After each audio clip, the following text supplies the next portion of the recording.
For many parents, the idea of having a sex talk with their kids is nothing short of cringe-inducing.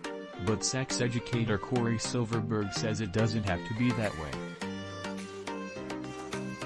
Silverberg was raised by a children's librarian and a sex therapist in a household where the topic of sexuality was hardly taboo.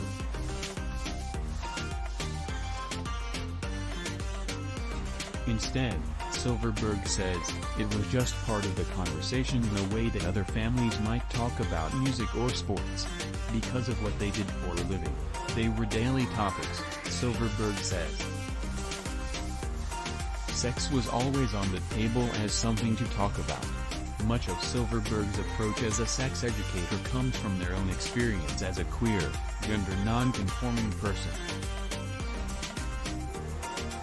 Their new book, Sex, co-authored with illustrator Fiona Smyth, is geared toward young people hitting puberty, and their parents and caregivers.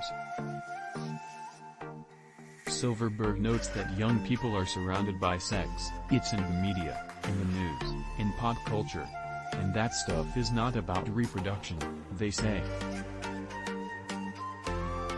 Their aim in writing the book was to give young people the space to think through their feelings about sex, not just the mechanics of it, but also topics like gender identity, disability, consent and power dynamics.